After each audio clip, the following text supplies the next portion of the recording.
Ito para sa mga nanay at future mommy.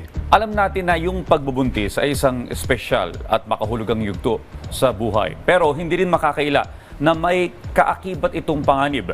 Ngayon, isang medical condition or complication ang ating pag-uusapan. Pero bago po yan, panoorin po muna natin ito. Ayon sa mga pag-aaral, 9 hanggang 11 kababaihan ang namamatay araw-araw sa Pilipinas dahil sa panganganak, habang 380 naman kada araw sa buong mundo.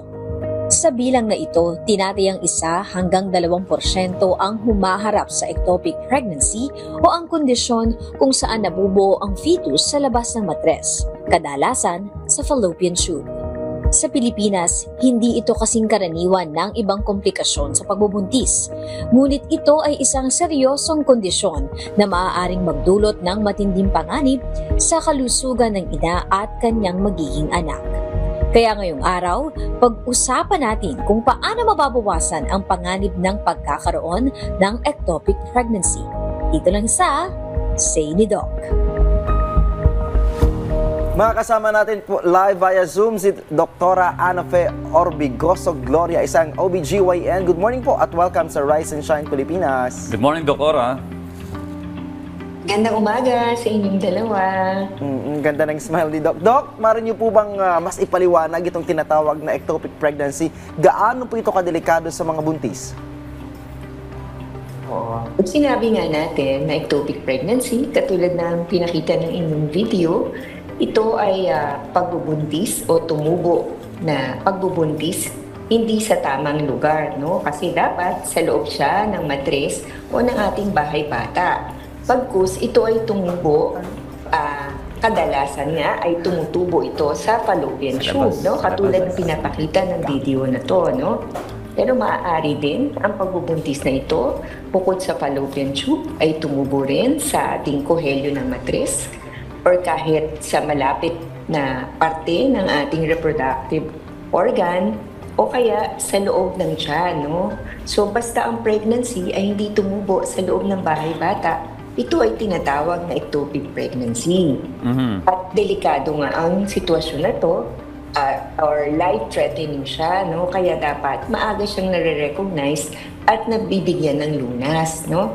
Dahil sinasabi na isa ito sa mga dahilan ng pagkakaroon ng sobrang pagdudugo or hemorrhage during the first trimester of the pregnancy, and it can even lead to death pag left untreated.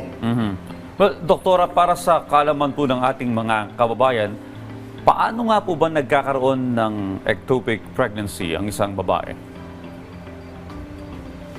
So, siguro dapat malaman natin ano yung sintomas at paano siya na-recognize. Pag ang isang babae ay na-delay sa pagre-regla, no, or merong missed period, and then lalo na kung nag-positive ang pregnancy test niya, pagkatapos masakit ang puson niya, o kaya may pagdudugo, and in the background, mayroon siya mga risk factors like nagkaroon na siya ng dating ectopic, o kaya may history siya ng mga infection or pelvic inflammatory disease or mga sexually transmitted infection, mas mataas yung posibilidad na siya ay baka meron ng ectopic, no? So aside doon, pagka ang babae ay smoker, and then pag sila ay gumagamit ng mga contraception, especially intrauterine device, so maaaring mas mataas yung risk nila sa pagkakaroon ng ectopic pregnancy. Doc, na-mention mo na kanina na sobrang delikado yung ganitong klaseng pagbubuntis. Pero ano yung mga komplikasyon at epekto nito sa isang buntis, Doc? Ang ectopic pregnancy kasi is a non-viable pregnancy, no? Hindi kasi dapat nga tumutubo ang pagbubuntis nang hindi sa loob ng matres, no? So, pagka nagkaroon ka ng dating ectopic, maaaring uulit yung ectopic mo, no? So, it will pose the same danger as you had before. And then, eventually, it can also lead to infertility. So, usually, nare-recognize yan pag mga 6 to 8 weeks ng pregnant ang babae, no? So, pag pumutok yan, slowly, or kahit maliit lang yung butas niyan, dudugo yan ng dudugo, no? And maaaring maipon yung maraming dugo dito sa loob. Sa loob, magkakaroon ka ng internal bleeding, no? And you will lose a lot of blood. And then, of course, magiging emergency yung sitwasyon. At that will pose so much danger into you. Okay, doktora, nagagamot po ba ito? Ano po yung mga treatment option para sa mga kababayan sa kondisyong ito? Okay. So, meron naman tayo mga treatment option para sa ectopic pregnancy, no? Depende kung may mini-measure kasi tayo na para ma-recognize yung ectopic pregnancy, tinitingnan natin kung ano ang level ng beta-HCG or ng pregnancy hormone. So, bukod doon, ino-ultrasound natin para makita natin kung gaano kalaki yung ectopic pregnancy. At syempre, kung stable yung patient, no? Kasi mas madalas na pag may nakita kami ectopic pregnancy, emergency sa ER na namin nakikita versus nakikita lang namin sa clinic, may dalang ultrasound at may pinapakitang mga kaunting simptomas, no?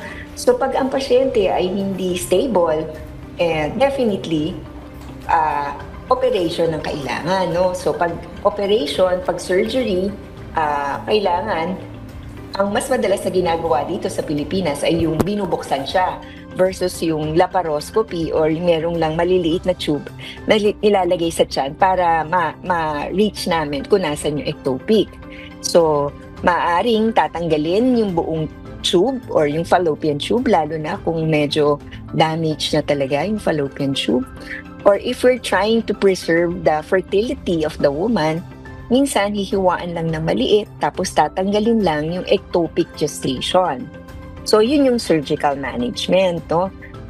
Meron din namang room for medical management. Yun yung pagbibigay ng methotrexate, no? Depende nga kung maliit lang yung ectopic, mababa lang yung level ng beta-HCG, stable yung patient at saka makakapag-follow up siya. Kaya lang, pagka medical management, minsan nagiging persistent yung ectopic, so parang nagkakaroon pa ng another treatment of medical management. And then of course, meron din tayong tinatawag na expectant management, no? Yung walang gamot o walang surgery. Pero dahil nga ang ectopic pregnancy ay life-threatening, kailangan talaga na very compliant yung patient at mababa lang talaga yung level ng beta-HCG. So, yun yung mga treatment options natin sa ectopic pregnancy. Ayun, na may maraming natutunan, no, yung lalong-lalo na yung mga first-time moms tungkol sa ectopic pregnancy. Maraming salamat po sa oras. Muli na kasama natin si Dr. Ana Fe Orbigoso Gloria, isang OBGYN. Thank you, Doc. Maraming salamat, doktora.